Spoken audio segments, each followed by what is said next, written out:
Well, David, it's the end of the week. Hey, Charles, how are you? Very good. Very good. How about very you? good. I'm doing good, thank you. Big plans for the weekend? Always. Excellent. No one really wants to know. Let's get into it. It's a busy day. We got to move along. Yep. So our faithful producer, Jeremy, he likes to dig up headlines and ask us what we think, what's really behind these headlines. Mm-hmm. And so I believe you have the honor of setting the table, as we say. Yeah, we've got a few articles that were supply chain articles that came up. So the first one is Starbucks deploys inventory taking AI tool. So they have this tool that will enable baristas and store workers to basically kind of scan around with the purpose of, reducing waste and better understand the inventory that is in store. And they say this is a way that they'll be able to protect their revenue.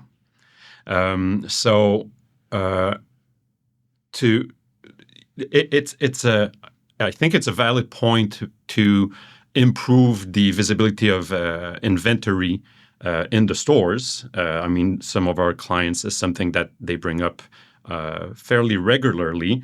Now, there's this tool, AI tool, that is supposed to help. So do you think it's really going to change compared to other solutions that allows? Well, we're definitely going to go down that road. That is the end point of that should be our goal. One of the things, one of the core features of AI that can genuinely benefit the supply chain is the ability to collect visual and auditory data and structure that data in a way that's analyzable.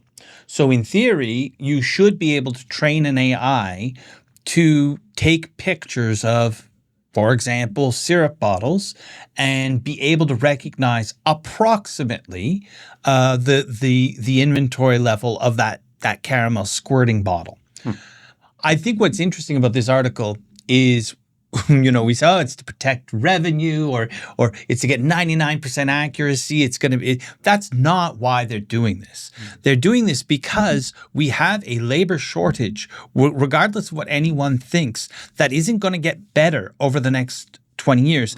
And even with the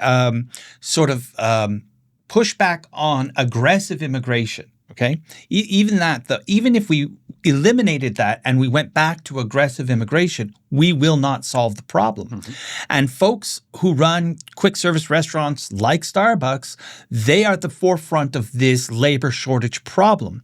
And the thing baristas hate more than anything on earth is taking inventory. It's a tedious, horrible job. They want to do what they like doing, which is frothing milk and making drinks, right? That's actually the part of the job that's fun, and the part of the job that they take pride in.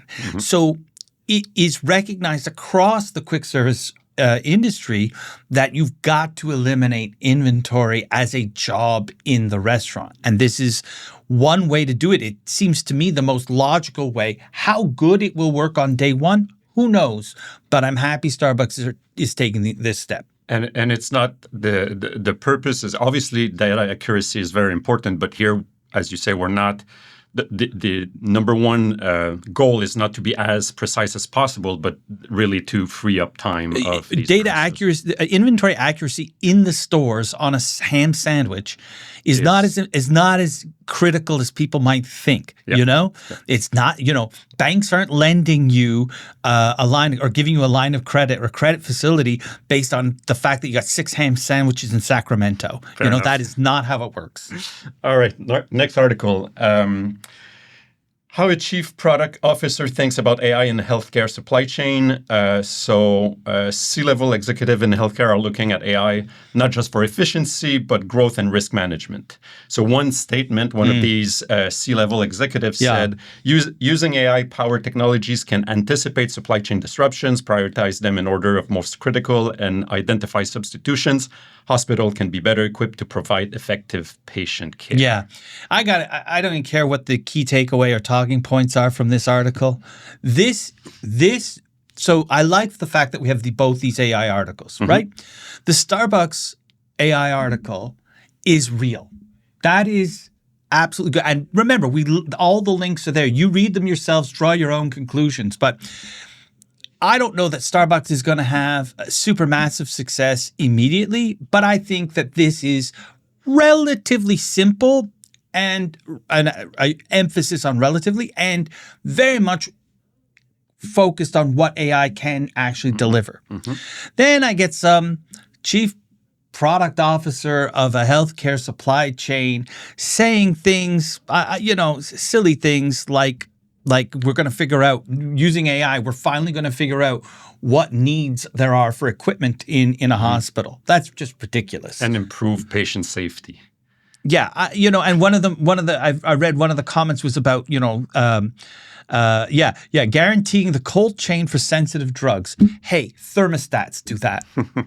You don't need AI to guarantee the cold chain. Yeah. Like that is a ridiculous proposition.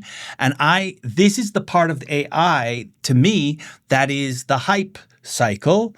And they're just hoping no one really knows what you're saying so they can go and spend a few $100 million. This is why the MIT researchers came out with that research just a month ago saying 95% of investments in AI are failures from corporate America. Because if you come to me and you say, hey, give me $10 million, I'll use AI to guarantee a cold chain. I'm going to go down to Home Depot and I'm going to buy you a bunch of thermostats. Now, I'm exaggerating, but you get my point, right? I do. All right. So ridiculous. Next article is one that we've talked, it's on a topic that we've brushed on many times in the past because of policy changes. But Lululemon feels the pain after death of de minimis. So ultimately, they announced that because they will not be able to ship online orders into the U.S. from Canada under the policy that under $800 you could do it. They will take a $240 million hit on their gross margin this year, which is an absolute, very large number. Yeah, but it reminds you, just gives you an idea how big the e-commerce business for Lululemon is in the States. Yeah. That's 240 million on a very big billion revenue number. It's pretty good. Yeah, I think this story is really interesting for people who don't understand the de minimis rule, the $800 allowance. It starts off with if an American goes on a vacation, let's say they come up to beautiful Montreal, great city, they want to buy maple syrup, and they've come from Plattsburgh for the day, they can bring back $800 on that day trip with no duties to pay.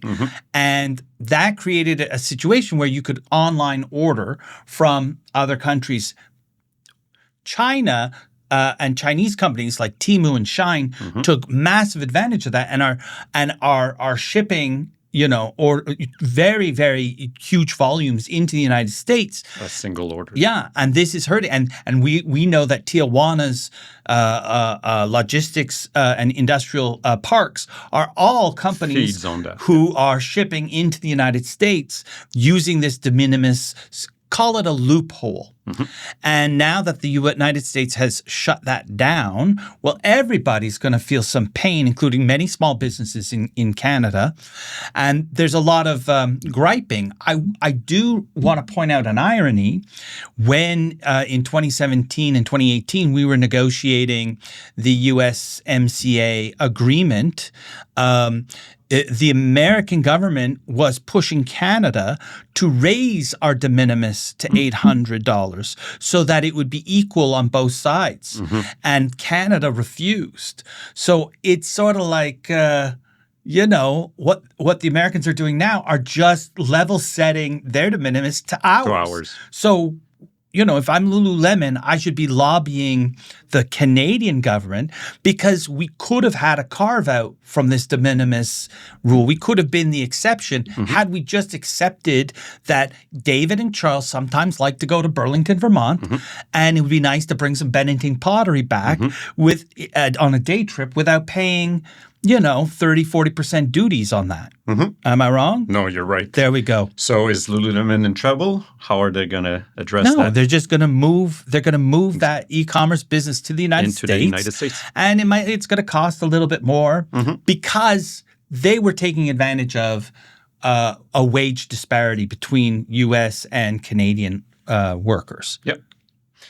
And lastly, for today, Jaguar Land Rover shut down a missed hack. So ultimately, there's been a hack in the automaker internal networks, and to the point that it doesn't only affect them, but it affect their network of dealership.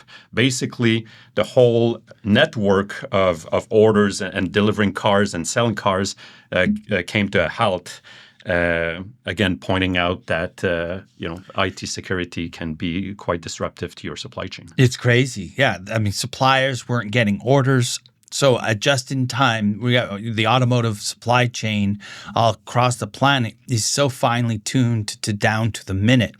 I remember going into, we've done quite a few after parts market warehouses and worked with a lot of clients there, but we've also done a lot of work with folks feeding these just-in-time supply chains. And you'd walk into a 70,000 square foot warehouse, and you think, that's not that big. And someone will say, yeah, this represents 4 hours of inventory. And actually there are trucks all the way, across the United States en route to get to this warehouse, and they just arrive like clockwork. So any disruption like this, we're talking about an entire production chain that grinds to a halt. Massively expensive, horrendous.